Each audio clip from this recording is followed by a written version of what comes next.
mais um episódio do podcast ILPI em Foco, o podcast da Raia Dose Certa, Drogazil Dose Certa, para ajudar você a ter uma ILPI com melhor gestão, mais urbanizada e com mais inovação. Hoje a gente tem um assunto aqui que particularmente eu estava bastante ansioso para discutir, para trazer, que eu sei que é um dos assuntos que mais interessam as ILPIs, né? E que mais preocupam também muitas vezes as ILPIs. Hoje a gente vai falar sobre legislação, né? Entendendo a regulamentação para ter uma ILPI segura.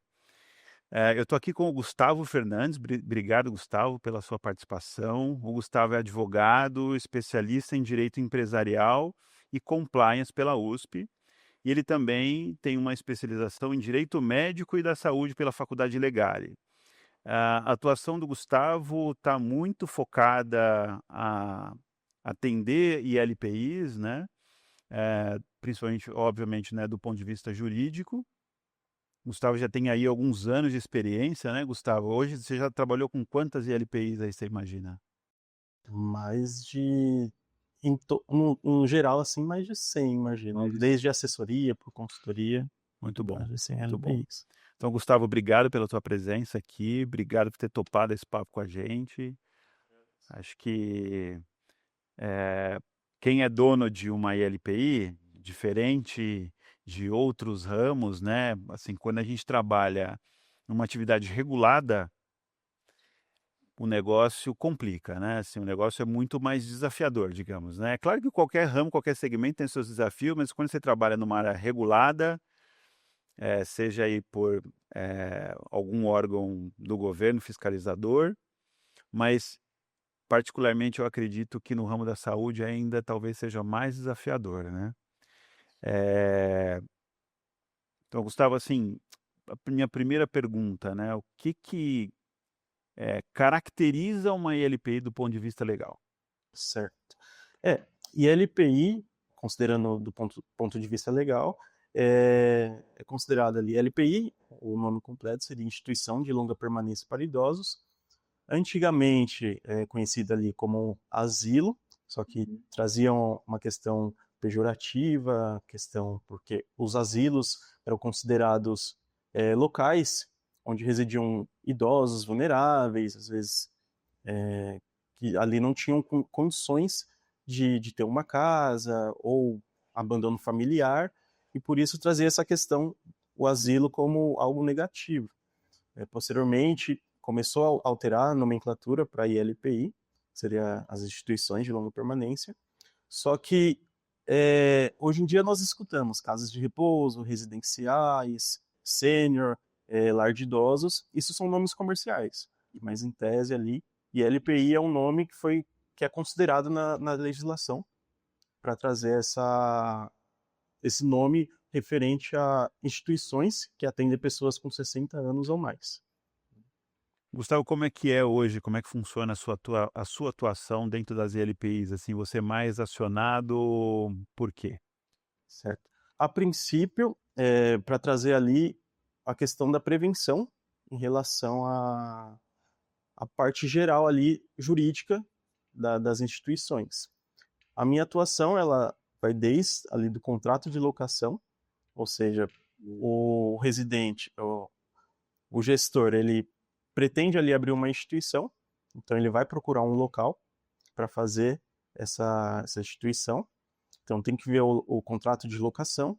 Posteriormente, ele precisa da autorização da prefeitura, então faz todo o estudo de viabilidade para saber se aquela localidade é adequada ou não, se a legislação municipal permite que aquela atividade seja realizada naquele local.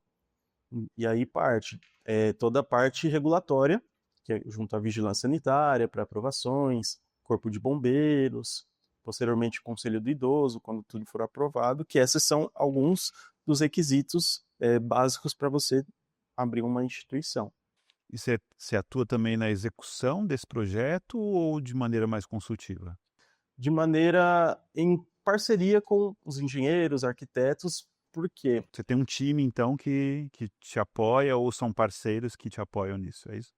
a nossa atuação seria ali mais jurídica, só que aí o gestor, ele contrata um arquiteto, um engenheiro, E aí, a partir disso, nós realizamos a parceria junto com eles, porque um dos maiores problemas de início, assim, quando a instituição, o empresário ali, ele contrata um engenheiro, um arquiteto, esse engenheiro arquiteto às vezes não tem conhecimento de como que é para a abertura de uma ILPI.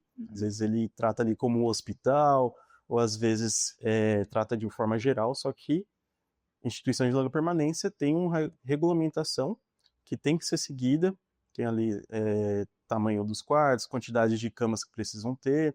Então eu passo toda essa orientação jurídica em conjunto com eles para evitar mais demora, mais burocracia na aprovação do projeto.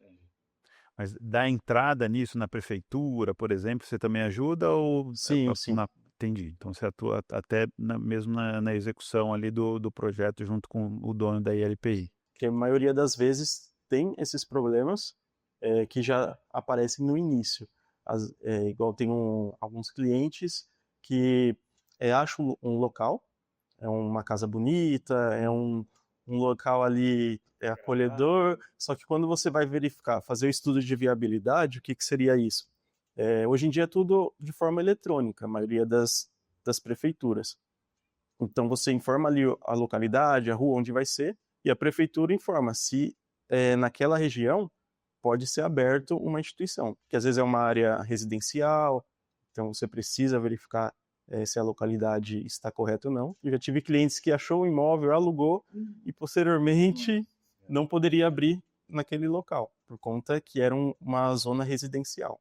Então você precisa fazer todo esse estudo antes, porque abrir, igual eu comento com meus clientes e brinco, né? Abrir uma casa de repouso não é igual abrir uma loja de roupa. Você tem que ali ter todos os parâmetros. Igual a gente não escuta falar nos noticiários, né? Abriu uma loja de roupa clandestino, abriu um restaurante clandestino. Não, a gente escuta uma casa de repouso clandestino, porque essas outras atividades, elas não são tão cobradas igual uma instituição de longa permanência. Tem que seguir ali todos os parâmetros legais, verificar a viabilidade, ver o público que vai ser atendido. Então nosso trabalho já inicia desde esse começo mesmo. E é o que ocorre. Cada município, cada estado tem uma norma diferente para ser tratada. Então, quando inicia, a gente tem que avaliar todo o contexto ali para verificar a legislação local, verificar quais são as exigências. Tem município que é mais burocrático, tem outros que é mais flexível na abertura e tudo mais. Mas eu fico feliz de ouvir você falando que você é mais procurado para abrir uma LPI do que efetualmente depois quando tem algum tipo de problema, né? Se as pessoas estão se antecipando ao problema, já é uma boa notícia, né? Porque realmente não é algo muito trivial de ser iniciado, né?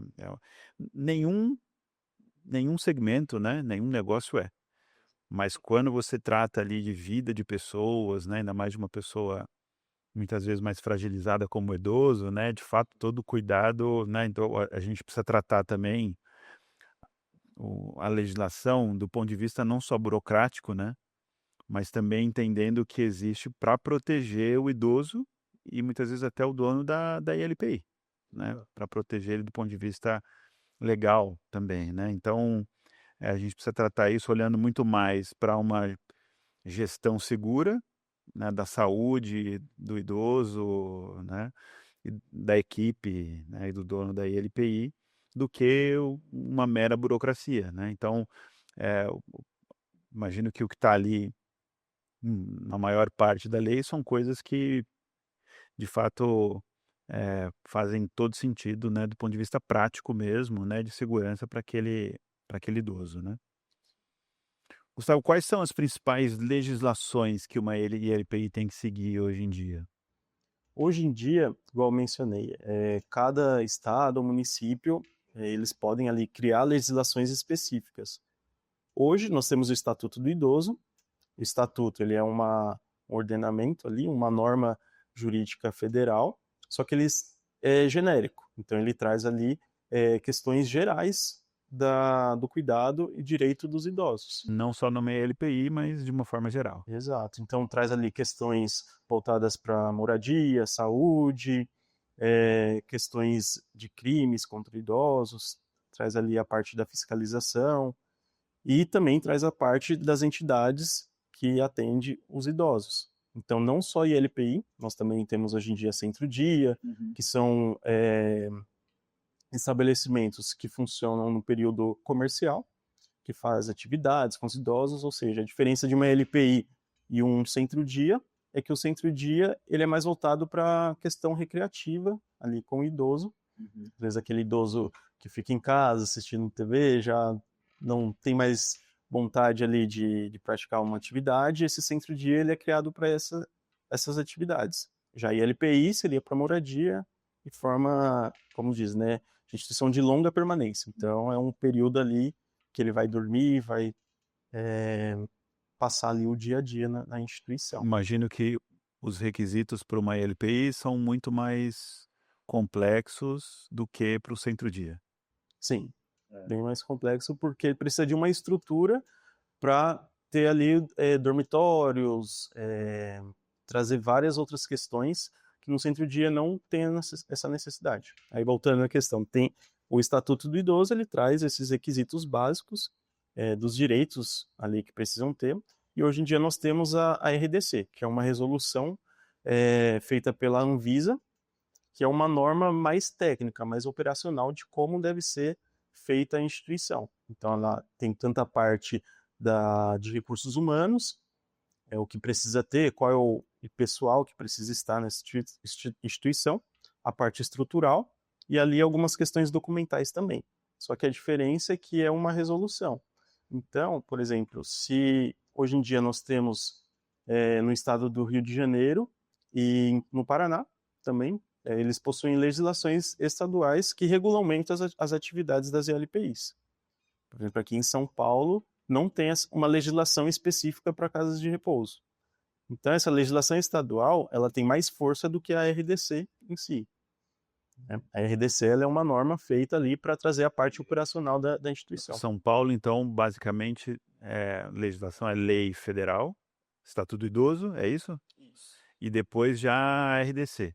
E aí tem outros estados que, antes da RDC, você tem uma lei estadual, é isso? Sim. E a lei estadual, por exemplo, no Rio de Janeiro, até um ponto que muitos clientes, a maioria, é que tem essa questão, né? Tem instituições que já têm ali um aporte financeiro maior, tem condições de contratar diversos profissionais, e tem instituições de pequeno porte, que ali vai atender poucos idosos, fica uma área mais não tão central da cidade, e aí precisa contratar um responsável técnico, porque pela legislação é obrigatório ter um RT. Mas em São Paulo também não? Sim, pela RDC é obrigatório ter um responsável técnico com ensino superior. Não define a área, se tem que ser da área da saúde ou uma outra área. Já essas legislações, por exemplo, no Rio de Janeiro e no Paraná, já tem essa obrigatoriedade, que precisa ser da área da saúde e o RT. Aí o que acontece? Tem muitas fiscalizações que são feitas em outros estados que não tem essa obrigatoriedade. Às vezes você abre ali uma instituição pequena, o gestor que está abrindo às vezes é formado em administração ou em uma outra área, não tem recursos para contratar um RT da área da saúde. Aí ele vê a RDC menciona precisa de um RT com ensino superior, não menciona a área da saúde. Chega lá, por exemplo, em São Paulo não tem essa exigência. A fiscalização, a vigilância exige que seja da área da saúde. Se for assim, não precisa ter uma lei informando que tem que ser da área da saúde, igual tem no Rio de Janeiro e no Paraná. Então, tem que avaliar essa questão, porque todos esses parâmetros têm que estar de acordo com a legislação. Ministério Público, Vigilância do Idoso, Vigilância Sanitária, Conselho de Idoso precisa seguir o que está previsto na legislação, né? Então tem toda essa questão contraditória, que às vezes a vigilância exige alguma coisa que não tem previsão legal, e acaba entrando nesse conflito, saber se tem que seguir, se não tem que seguir, e aí a gente entra para avaliar essa parte burocrática, que é ali parte inicial, que é a documentação, que é a aprovação de alvará sanitário e etc, né. E o mais comum, quando você assessora, e eu não estou falando, evidentemente da sobre a taxa de efetividade que você tem, ou o seu concorrente, ou se a pessoa fizer por conta própria, estudar tudo, mas de uma maneira geral, eh,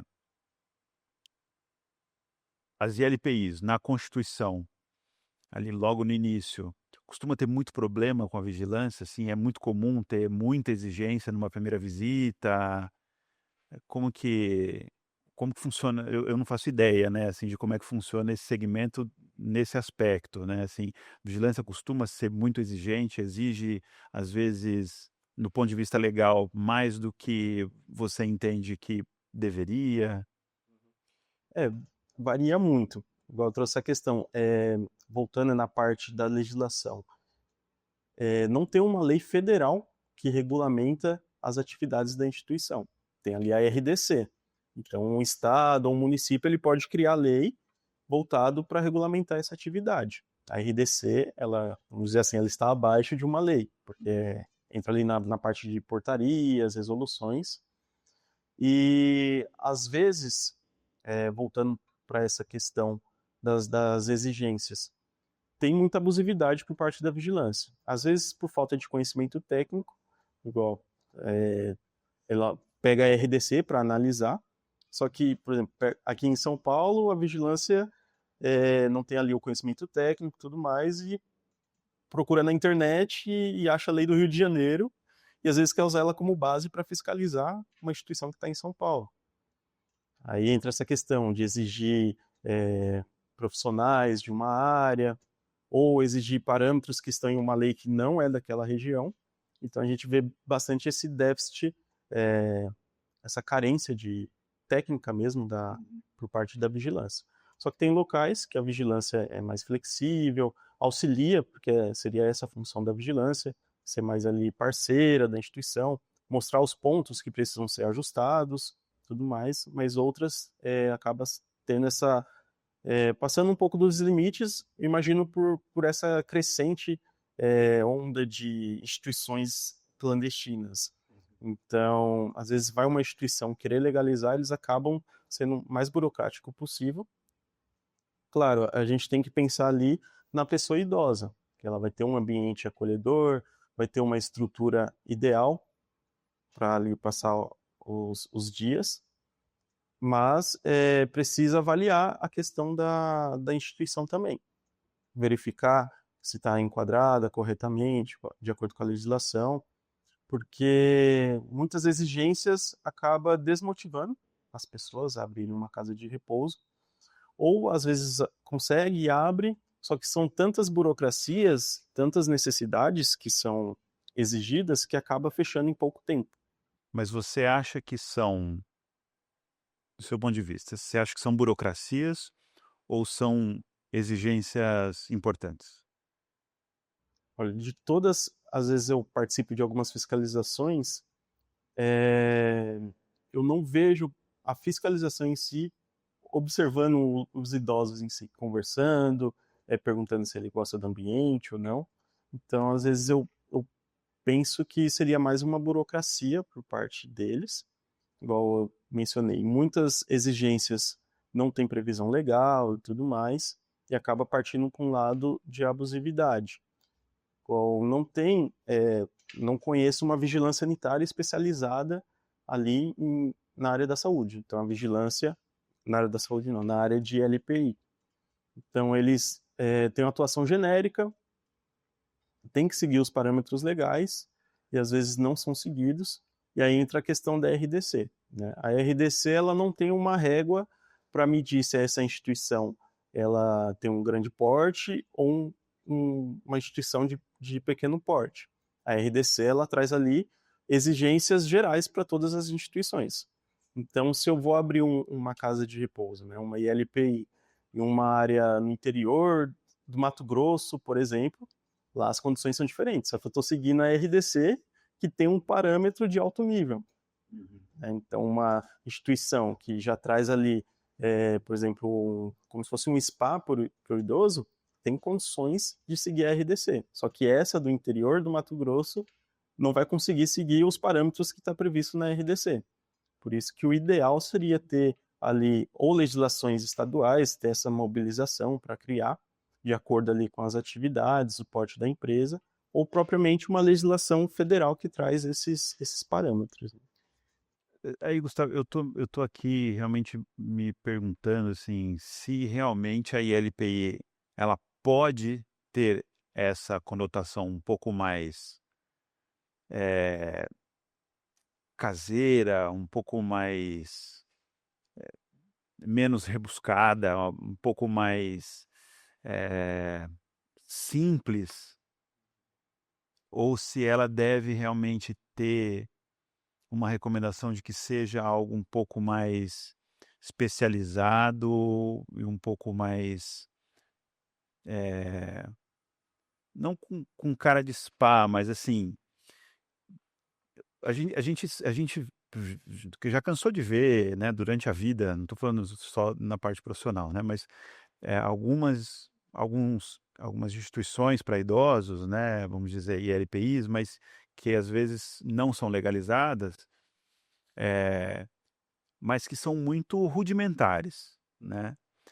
E aí eu estou me perguntando mesmo se isso é algo que tem como você delimitar muito bem numa RDC, num projeto de lei, etcétera, ou não. Assim, eu não sei até quando isso é burocracia, ou quanto isso interfere num pequeno empreendedor que tem boa vontade, quer fazer um negócio e consegue fazer bem feito, ou até quando isso vira uma exigência realmente fora do alcance do pequeno empreendedor, e aí a gente só vai estar beneficiando quem realmente tem um poder aquisitivo alto para montar uma ILPI, né. Porque eu acho que isso é um grande desafio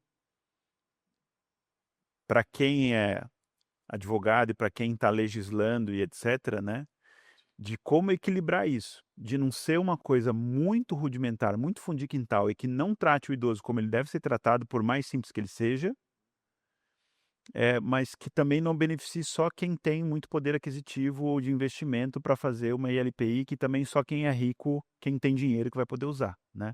Porque hoje a gente sabe que uma ILPI em São Paulo ou interior e tal, as ILPIs que a gente atende, que você atende, na maioria das vezes são ILPIs que têm recurso, né. Mas e a pessoa que não consegue pagar um valor aí de LPI, sei lá, de 3, 5, 10, 15, 20 mil reais a mensalidade, né. Como é que você faz uma legislação que consiga atender uma pessoa que só vai conseguir pagar ali, sei lá, 1.000, 1.500, 2.000 reais por mês, né. Então, acho que esse é um desafio enorme, né. Sim. E você acha que hoje a nossa RDC e as leis que a gente tem, estaduais e tal, elas permitem um pequeno empreendedor ter uma ILPI que ande ali dentro da legislação e da regulação? Eu vejo que tem essa possibilidade, né? Partindo ali tanto do município, do estado, de avaliar esses pontos, de deixar a norma ela mais abrangente, trazer ali parâmetros, às vezes, por exemplo, né, é obrigatório pela RDC você possuir suítes nos quartos. Então tem um ter o quarto e tem que ter um banheiro ali conjunto. Só que às vezes eu vou alugar um imóvel e esse imóvel, a estrutura dele não comporta eu criar um banheiro num quarto. Então já perdi ali a possibilidade de abrir uma ILPI ali. Então a vigilância sanitária ela tem que trabalhar com bom senso e entender. Às vezes tem vários banheiros ali no corredor, só que não estão nos quartos. Né? Então tem essa possibilidade de trazer na norma esses parâmetros. Né? Avaliar se a instituição tiver tantos metros, dependendo do porte do imóvel, aí traz tais exigências. Se a instituição for uma instituição ali que vai atender poucas pessoas, tem um espaço menor, então tem essas exigências. Não você trazer ali uma norma geral para todas, igual a RDC. Eu imagino que seja muito difícil uma instituição seguir ela 100%. Né? Ela ali é a visão ideal que nós temos de uma instituição. Só que no Brasil é muito difícil a gente seguir ali o que está previsto na RDC, ali de forma integral, né? Então é aquela questão, né? É algo ali ideal, seria maravilhoso se todas as instituições conseguissem seguir, só que não é a realidade dos imóveis do Brasil, não é a realidade das empresas. Então isso acaba beneficiando aqueles que têm um aporte maior para conseguir seguir aqueles parâmetros. Às vezes você vai pegar um terreno do zero e vai construir com base na RDC. Só que a maioria das instituições são imóveis alugados. Então fica difícil você ter aprovação por parte do proprietário de fazer essas alterações. Tem que ter bastante cautela e observar todos os requisitos de conversar com a vigilância municipal, verificar ali em conjunto com os órgãos e tudo mais, ter essa viabilidade de não ter essas exigências tão burocráticas assim. Não vamos dizer burocráticas, né? Mas exigências que não comportam naquele imóvel, por exemplo. É, você citou o caso da suíte, né? Pelo RDC, tem que ser suíte, um quarto de LPI, é isso? Sim, lá está definido que os quartos têm que ter no máximo 4 camas e possuir o banheiro nos quartos. Então tem vigilância que exige isso de forma fiel ali, fala, ó, se não tiver não vai ser aprovado, e tem vigilância que flexibiliza, fala, entenda ali que não comporta construir esse quarto, mas você possui esse banheiro nesse quarto, mas você possui vários banheiros no corredor, então já tem que avaliar ali o fluxo geral da instituição. A RDC, ela é, do ponto de vista legal, ela é flexível. Então, um fiscal ele pode autorizar isso. Em tese, eles têm que seguir o que está previsto na RDC. Só que no dia a dia, como mencionei, é inviável você exigir 100% da RDC. Por isso que teria que atualizar a norma para ter essa flexibilidade. Acho que é muito, eu não sei, é um tema que eu realmente não tenho contato, né? Porque imagino se é uma fragilidade grande, né? Porque uma ILPI que não tem uma suíte e ela está operando. Se um concorrente souber e fizer uma denúncia, o que a vigilância vai fazer? O que costuma fazer?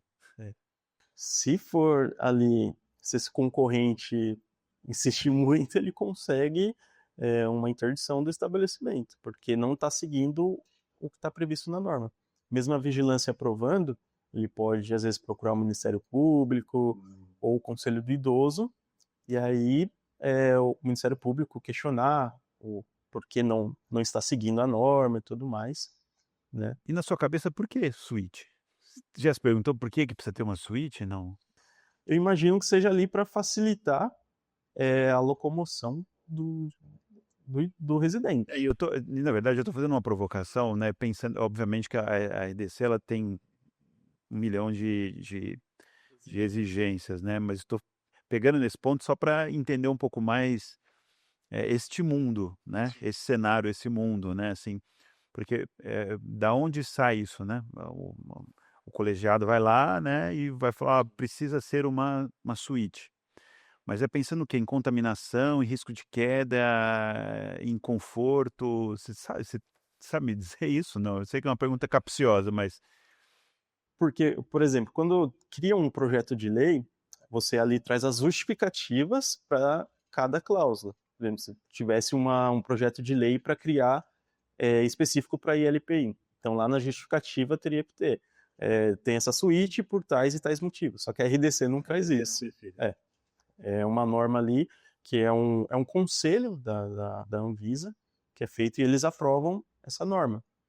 Né? Então, ali em tese, imagino que seja mais pelo conforto, pela facilidade da acessibilidade para o idoso.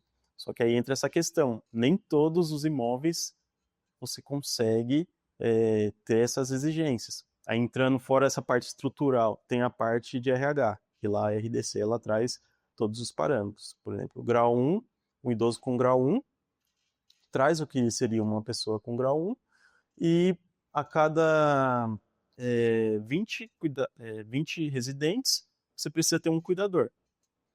Aí entra esse embate também. Aí, grau 2 tem que ter uma quantidade certa, grau 3 tem que ter essa quantidade.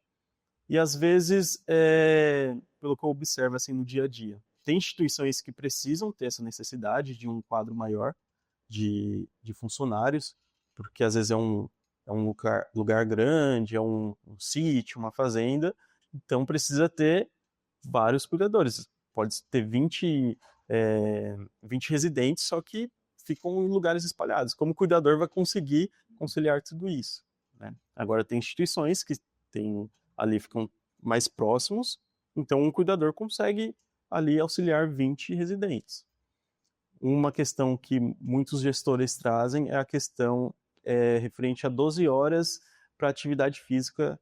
É um profissional, né, ali que tenha que ficar 12 horas semanais para atividade de lazer para os idosos.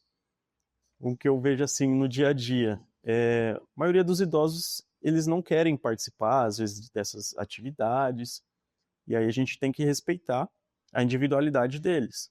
Só que mesmo trazendo isso para a vigilância, às vezes o cliente fala, aqui na minha instituição, a maioria dos idosos não consegue participar 12 horas semanais de uma atividade. Mesmo assim, é exigido isso.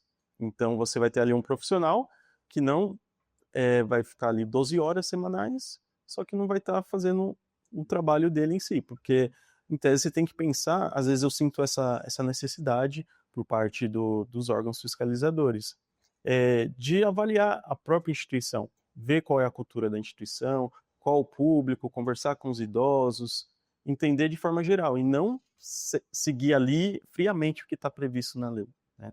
Igual nós temos o PIA, né, que é o Plano Individual de Atenção à Pessoa Idosa. Então, cada idoso, ele nesse documento, é como se fosse um formulário, uma ficha, traz ali o que o idoso gosta de fazer, o que ele fazia quando era mais jovem, qual o histórico dele, o que ele trabalhava. Então, é um documento ali individual para cada idoso. Os órgãos exigem esse documento, só que na fiscalização, eles não observam se está sendo tratado dessa forma para cada idoso. Ele não chega ali o PIA e fala, o senhor gostava de fazer isso? E o que o senhor faz aqui hoje? Não tem essa individualização na hora de fiscal, na prática em si. Eles querem um documento que comprova que você preencheu o PIA com os dados dos idosos. Agora, no dia a dia, na prática, na fiscalização, não é feito dessa forma. Né? Para entender ali que é a pessoa principal, que é o idoso que está naquela instituição. Na sua experiência, os estados que têm uma legislação, isso facilita ou isso dificulta a vida do dono de LPI? Olha, depende muito, aí entra nesse parâmetro daquela instituição que tem um porte maior e aquela que tem um porte menor. Por isso que seria o ideal a legislação trazer esses parâmetros por porte de instituição. Por exemplo, no Rio de Janeiro, é definido ali os profissionais multidisciplinares, nutricionista, físio, psicólogo, por grau de dependência. Então, se eu atendo o grau de dependência 1, então eu não sou obrigado a ter um fisioterapeuta ou psicólogo. Já no grau de dependência 2, eu sou obrigado. A legislação estadual traz esses parâmetros, diferente da RDC, que não traz isso. Né? Então, se eu tenho um grau 2 e grau 3, na legislação estadual do Rio, exige ter esse profissional. Só que se eu tenho uma instituição ali que atende 10 idosos, é uma casa pequena e tudo mais, se eu atender grau 2, eu vou ter que ter todos esses profissionais. Então, preciso entender com relação às necessidades em si de cada instituição. É bem complexo você conseguir definir isso por conta dessas questões. E é por isso que são feitas dessa forma as legislações estaduais, as municipais, porque um idoso que nasceu e residiu no Nordeste não tem a mesma cultura, o mesmo contexto histórico, sociológico de um idoso do Sul. Por isso que o ideal é ter legislações estaduais específicas para essas atividades em si. Né? Para liberar chimarrão no Sul e não no... Exato. Gustavo, na prática, assim, no dia a dia, pensando em pontos críticos de LPIs, o que que você enxerga, assim, que mais gera autuações ou até interdições em LPIs? O que mais gera, em tese, seria a ausência de documentos necessários. Por exemplo, é obrigatório você ter um alvará sanitário, ter o alvará do Corpo de Bombeiros, inscrição no Conselho do Idoso. Então, a ausência desses documentos já é o principal para uma Na sua instituição. prática, no dia a dia, quando você vê interdição, autuação, a Sim, maior parte das vezes é por conta disso. pela ausência dessa documentação. Então, aí a gente está falando realmente de uma LTI que está atuando de forma ilegal. Exato. Então, vamos dizer que isso caracteriza uma instituição clandestina. Fora esses parâmetros, que eu considero ser o mais grave, aí entra a questão de quantidade de funcionários, insuficiente para atender aqueles idosos, falta de contrato assinado com o idoso. Então, esse Isso já é, gera autuação e interdição? sim, a ausência desses documentos. Só que aí entra a questão também para avaliar, né? Tá ali ausente o contrato. Isso eu consigo regularizar de uma forma prática, Uhum. né? Agora, possuir um alvará do Corpo de Bombeiros já é uma questão mais burocrática, porque você precisa apresentar um projeto, ter aprovação, vistoria, aí acaba sendo mais difícil para a instituição conseguir resolver isso de forma mais rápida, né? Uhum. Hoje tem algum tipo de, você já comentou por cima, mas tem algum tipo de flexibilização por tipo de LPI, por tamanho?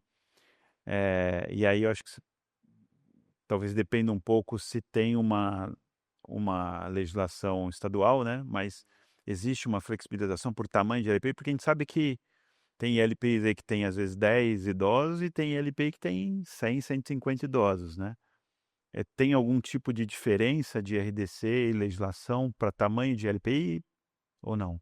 A princípio, seguem como base a RDC para todos os parâmetros, diferente dos locais que tenham ali legislações próprias da região, Uhum. né? Mas, por exemplo, nesse contexto tem a questão dos graus de dependência. Hoje em dia a gente pode chamar de LPI, né, que ali atende, um residencial assistencial, não é com vínculo hospitalar, e tem a clínica geriátrica, que você segue o mesmo parâmetro da RDC 502. Só que a clínica geriátrica já é um idoso acamado, que tem que ter ali enfermeiro, um médico 24 horas. Então, eu imagino que pelo grau de dependência tem essa questão da flexibilidade. Então, quando é uma clínica geriátrica, que segue os mesmos parâmetros da RDC, as exigências são maiores. Já uma LPI que atende ali idosos com grau 1 ou grau 2 tem maior flexibilidade nesse atendimento. Em São Paulo, quem que é um responsável legal por cumprir todas essas normas aí dentro da LPI? Quem que corre o risco se tiver falha? De forma geral, tanto o sócio administrador da instituição, ali é o sócio que está previsto no contrato social, e o responsável técnico, né? Aí nessa questão do responsável técnico, que tem bastante conflitos para interpretar qual é a atividade do responsável técnico. Um responsável, ele precisa estar inscrito no conselho de classe dele. O enfermeiro é responsável técnico de uma instituição. Então ele tem que ter a inscrição nesse conselho e tem um certificado que é emitido indicando que ele é responsável daquela instituição. Só que um responsável técnico enfermeiro de um hospital ou de uma outra atividade de enfermagem é diferente de um responsável técnico de uma ILPI, porque a própria RDC traz quais são as atividades deles. Por isso que não tem essa obrigatoriedade, em tese, de ser da área da saúde. Né? Claro, você vai ser ali responsável por supervisionar as atividades de um cuidador, verificar a questão das medicações. O responsável técnico da RDC, ele é um intermediário entre a casa, a instituição, e a vigilância sanitária. Isso está previsto na própria legislação, né? Agora, quando traz essas questões de ser da área da saúde, por isso que tem que saber essa diferenciação entre um RT de uma instituição e um RT geral do conselho de classe dele. Tanto o enfermeiro como o nutricionista para não ter esse conflito de interesses, até na própria fiscalização dos conselhos. As instituições hoje em dia elas são bastante fiscalizadas, fora os órgãos principais, que seria ali Vigilância Sanitária, Conselho do Idoso e Ministério Público, tem os conselhos de classe. Tem o Conselho de Classe de Nutrição, que vai ali fiscalizar a cozinha, ver as atividades em si ali do nutricionista, o Conselho da Enfermagem, de Fisioterapia, entrando nessas questões do Conselho de Classe. Muitos conselhos, a função deles é fiscalizar a atividade daquele profissional. Só que chega, por exemplo, o Corém, para fiscalizar as atividades do enfermeiro daquela instituição, só que quer intervir ali, fiscalizar a parte da cozinha. Ali não é a área dele. Então, entre esses conflitos de interesse, Isso acontece muito. Principalmente do Corém, que a maioria dos RTs são enfermeiros, né? Ali, até para ter o cuidado com o idoso. E quando contrata um enfermeiro, para ser RT, a instituição, eu digo que é um diferencial da atividade deles. Quando a legislação local não exige que seja da área da saúde, o interessante é ter ali uma pessoa da área da saúde como diferencial no atendimento dele, né? Porque vai ter os cuidados com o idoso, a administração de medicamentos. Por isso que a maioria das vezes preferem contratar um enfermeiro para ser o RT. Aí chega essa parte da fiscalização, acaba interferindo em áreas que não são de responsabilidade deles. Aí entra a parte jurídica também para indicar que você tem que fiscalizar a atuação do profissional. Então tem que avaliar se ele está seguindo os parâmetros, as legislações da área da enfermagem, tudo mais, de nutrição também, avaliar a questão da cozinha, se está seguindo um manual de boas práticas. Agora, um conselho de nutrição querer fiscalizar a parte da medicação. Isso não é a função deles, só que ocorre diariamente. E aí é o que a gente considera uma abusividade por parte da fiscalização também. Qual que foi o caso, assim, que mais te marcou, assim, do ponto de vista de gravidade? Você já teve, assim, interdição, imagino que você já viu mais de uma vez, mas você já viu alguma coisa a nível criminal, assim, você já teve contato com algum caso assim? Vamos dizer que recorrente, os casos mais graves que tem, né? Claro, tem instituições clandestinas que acaba tendo essa questão de maus tratos contra os idosos, só que tem muitos casos que, vamos dizer assim, que é uma gravidade enorme para as instituições, são às vezes de familiares ou de antigos funcionários que acabam fazendo uma denúncia falsa ali para a instituição. Isso é algo recorrente que tem. Às vezes um familiar, o parente dele faleceu na instituição, só que ele não entendeu que o idoso, infelizmente, claro, né, ele nasceu, foi para a instituição, ali, posteriormente foi agravando o quadro dele e tudo mais, e ocorreu o falecimento. Então tem familiar que não entende isso. Eu já tive um caso da família de não entender que o familiar dele ali estava piorando a situação da saúde dele, que infelizmente ele não tinha mais o que fazer em questão de medicações, e acabou acusando a instituição de não seguir ali como se tivesse praticado alguns maus tratos ou feito algo que ocorresse o óbito daquele residente. Só que foi uma questão ali da própria, vamos dizer assim, uma condição natural do residente. Então ele iria falecer, infelizmente. E aí a familiar acabou denunciando, inventando várias coisas da instituição. E aí foi fiscalização, já entra Ministério Público, Vigilância Sanitária, Conselho do Idoso, ali querendo fiscalizar toda a casa, exigindo várias documentações, e isso acaba ali desmotivando o gestor a atuar, né? Então é uma situação bem triste quando ocorre esse tipo de situação. E pelos casos que eu atendo assim, às vezes é bem recorrente essa questão. Às vezes um funcionário é dispensado, acaba denunciando a instituição, fala diversas coisas, e aí entra a fiscalização de forma ali para tentar verificar se aquilo é verdadeiro ou não, né? Já tive casos de instituição que foi interditada, antes de finalizar a fiscalização em si, para verificar se aquilo era verdadeiro ou não, acabou sendo interditado, e no final das contas, aquele denunciante estava mentindo sobre essa situação. E não acontece nada com o denunciante. É porque, como a denúncia é anônima, a gente não sabe, né, quem foi. Às vezes, ali, pelo contexto, você consegue identificar. Agora, dessa familiar, foi possível identificar porque ela trouxe ali, foi assim, faleceu e depois de 3 dias já tinha denúncia ali pelos parâmetros que você conseguiria identificar quem foi, né? E o problema é que a pessoa acaba não sendo penalizada por por um falso testemunho ali, né?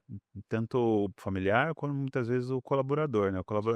O colaborador nunca sai feliz na instituição, né? Se ele é desligado, ele nunca vai sair, né, salvo raras exceções, ele nunca vai sair feliz, e aí isso é algo que eu imagino que seja, né, que a pessoa, o empreendedor ali de onde ele está sujeito, e não tem muito como, né? E eu imagino que quando chega a denúncia, o pessoal deve chegar Sim. caindo matando, né. Ali a instituição toda legalizada entra como se fosse uma casa clandestina e o Tá que que cometendo ocorreu. Exato. atrocidades, né, e aí na verdade você acaba muitas vezes penalizando, como você falou, até antes de ter uma investigação bem feita, né. Tem um caso recente que recebeu uma denúncia, ex-funcionária foi dispensada dias antes, recebeu essa denúncia falando que a idosa tinha uma ferida, que estava ali bem grave, ninguém fazia nada.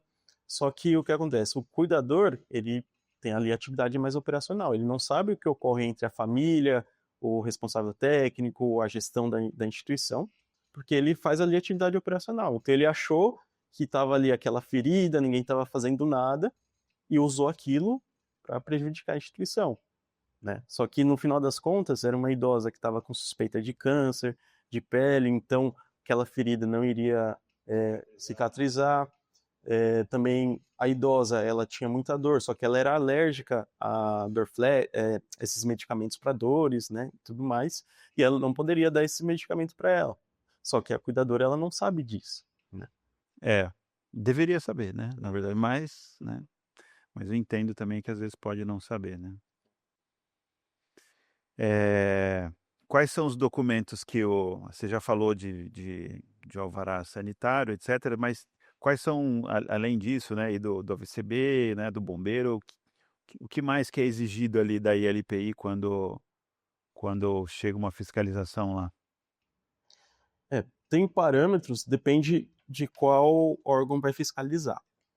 A vigilância sanitária costuma verificar a questão do risco sanitário, então ele avalia a parte de boas práticas da alimentação, verifica se tem alimento ali suficiente para o idoso, vê a parte da limpeza da instituição. Então a vigilância ele tem mais esse parâmetro para fiscalizar, né? Já o Ministério Público é mais documental, verifica a questão se todos os idosos têm contrato assinado, quem assinou esse contrato, que também é um assunto complexo do dia a dia de LPI, é quem deve assinar o contrato. A princípio, pela legislação, é uma pessoa que tem a capacidade civil, ela que é responsável pelos seus atos. Então, pensando nesse ponto, quem deve assinar o contrato é o próprio idoso, com a instituição.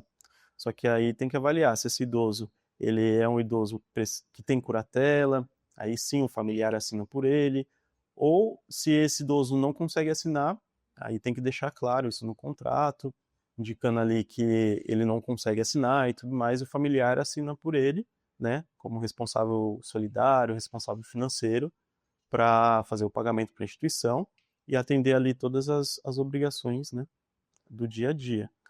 Então, o Ministério Público avalia essa parte do contrato, vê esses parâmetros, tem os requisitos dos procedimentos padrões das instituições, que seriam os POPs, tem que avaliar que cada departamento possui esses POPs, indicando qual que é o procedimento, por exemplo, de primeiros socorros. É ideal você ali ter um procedimento padrão para saber o que deve fazer em caso de primeiros socorros. Então eles avaliam isso também, fora essas documentações principais, né? E ver o dia a dia do idoso, questão de plano de trabalho também, que é um documento feito pela instituição, que ali já define o que a instituição vai fazer durante o ano de atividades e para aquele idoso, né? Então é um documento também exigido, principalmente pelo Conselho do Idoso, para avaliar ali quais são as atividades, por exemplo, festa junina, Natal, qual que é o procedimento que vocês fazem, qual o tipo de recreação vocês fazem, tudo isso tem que estar nesse plano de trabalho, né? E também tem o plano de atenção à saúde do idoso, que é um documento feito a cada 2 anos, junto com a administração local ali, o município, a vigilância sanitária, e traz todos os parâmetros, que deve constar, por exemplo, se um idoso precisa de uma ambulância, qual é o parâmetro que tem que ser feito, se a instituição possui uma ambulância própria ou se solicita para o SAMU e tudo mais. Então é um documento que avalia mais a parte da atenção da saúde do idoso, questão de medicamentos e tudo mais. Então, esses são os parâmetros principais que eles avaliam. A parte farmacêutica ali, eles avaliam também a administração do medicamento, tem medicamentos controlados, que não podem ter ali os princípios, né, da forma de armazenar e tudo mais. E aí entra nessa questão também que é avaliado ali pela vigilância sanitária.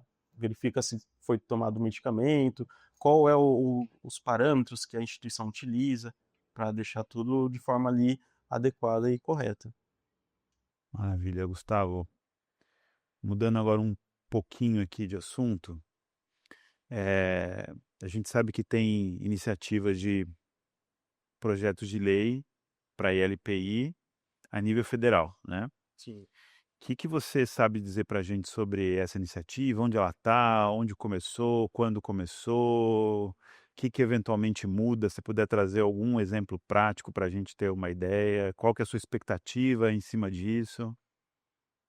É aquela questão, infelizmente a área ali do cuidado do idoso, direito do idoso, não é uma área muito visada em si ali pelos órgãos, vamos dizer assim, os poderes legislativo, poder executivo, só que tem um projeto de lei que ele iniciou em 2007, ali foi aprovado no final do ano passado pela Câmara dos Deputados e agora seguiu para o Senado para eles analisarem esse projeto de lei.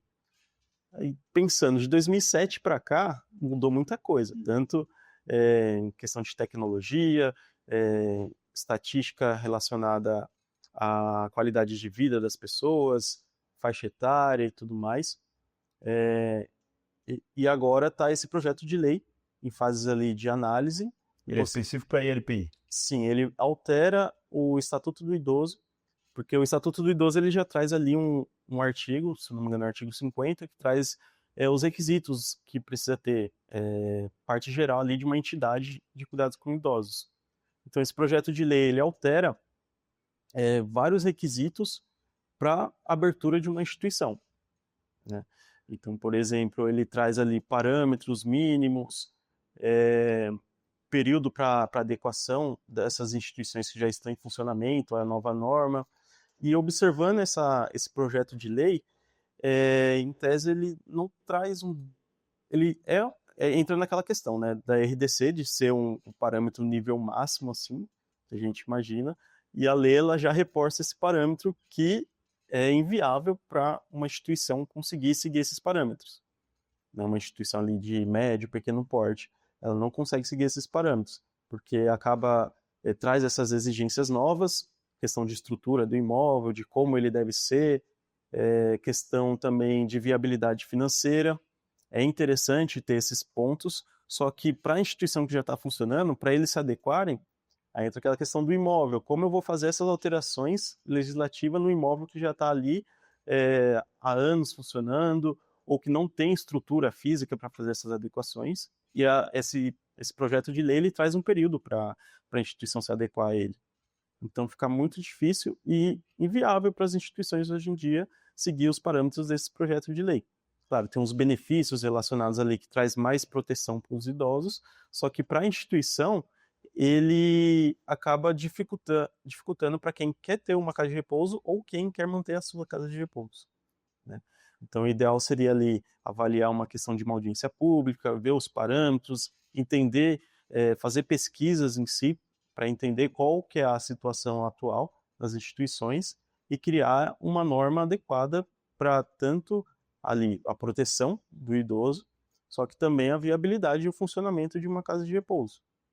Porque o que ocorre nesse projeto de lei, ele infelizmente vai acabar aumentando o número de casas clandestinas, né?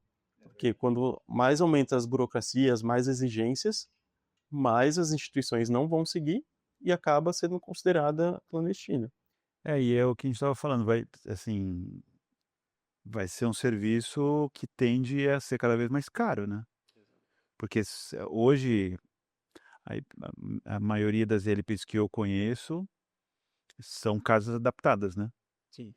E eu não sei como vai ser esse projeto de lei, mas eu conheci LPI de alto padrão que não é suíte, mas que tem banheiro suficiente, é um espaço bacana, super adequado, mas que não vai poder operar assim, eventualmente, né? E aí ele vai ter que adequar, isso requer investimento, né? Vai ser difícil as pessoas pegarem hoje que você falou, né? Pegar uma casa e adaptar. Ele vai ter que construir como LPI, porque imagina que vai mudar o que? Tamanho de corredor e tal, né? Aí vai ficar realmente inviável para você conseguir montar uma LPI que não seja de alto padrão. Exato. E aí que entra também vamos dizer assim, o surgimento das casas clandestinas, né? Porque como você vai pegar um imóvel ali do zero, construir sem recursos, porque o principal recurso é ali com o residente. Então, às vezes a pessoa inicia ali sem aprovação, sem nada, começa a fechar contratos entre os idosos e vai fazendo as adequações ali durante esse período. Só que você não e tecnicamente isso é incorreto, você é considerado clandestino fazendo dessa forma. Você tem que construir do zero, ser toda a documentação aprovada para você começar a iniciar a sua atividade. Então você tem que ter um investimento muito alto e para ter esse retorno às vezes é mais difícil conseguir. E de novo, né, assim, para quem eventualmente tem mais recurso e depois ele vai fazer uma conta ali, né, de retorno sobre investimento, né? Eu vou investir, eu tenho aqui, hipoteticamente, eu tenho aqui R$ 1 milhão para investir numa ILPI. Qual que é o retorno que isso vai me trazer depois? Esse retorno, do ponto de vista de investimento financeiro, ele é vantajoso? Ou será que vale a pena eu colocar na renda fixa, vai render mais? Para ele ser vantajoso, eu vou cobrar caro. Então vai ser uma casa de alto padrão. Quem não tem esse investimento para fazer e que hoje em dia vai lá, pega uma casa e faz uma adequação ou outra, gasta ali, em vez de R$ 1 milhão, como a gente hipoteticamente trouxe, o cara vai ali, se adequa com 50, 60 mil reais, adequa e já consegue receber os idosos e atender boa parte ali da RDC, isso não vai mais existir, né? Isso vai ser cada vez mais difícil para eles conseguirem conduzir dessa forma, né? Que é um dos pontos do projeto é você apresentar um plano financeiro, ou seja, você tem que mostrar que você tem capacidade financeira para você abrir essa instituição. De novo, a minha preocupação de que esse negócio vai ser para quem pode pagar. Exato. E essa questão, como não teve audiência pública, como que foi criado, qual foi o parâmetro utilizado para criar um projeto de lei desse? Foi feito ali a pesquisa de mercado para saber como funciona? Então tem essa dificuldade do poder legislativo, às vezes executivo, para entender o dia a dia da instituição, porque a visão deles é totalmente diferente de quem atua ali no dia a dia. Então, por isso que o ideal é ter a participação pública nessas alterações. E a gente precisa se conscientizar do quão importante é um centro-dia e uma ILPI na vida de um idoso hoje em dia, né? O país envelhecendo, as pessoas trabalhando, mulher trabalhando muito mais, né?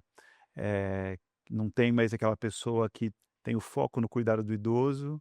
Você cuidar em casa muitas vezes não é o cuidado mais adequado, o cuidado mais adequado muitas vezes é a ILPI, mas aí a gente vai estar privando de novo as pessoas com menos recurso de ter acesso a um serviço essencial para quem está ali na terceira idade, né?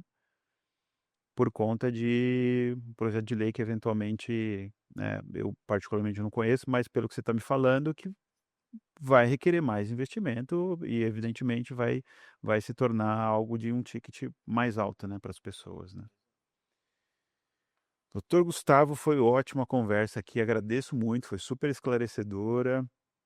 Eh, eu acho que traz alguns pontos relevantes, né, do ponto de vista, assim, para que é que existe e precisa ter uma legislação, precisa ter um projeto de lei, precisa ter RDC, porque isso precisa ser regulado, precisa ser, né, regulado. A gente está falando ali de cuidar integralmente da vida de uma pessoa idosa, né, então é super importante que tenha, né, uma gestão segura.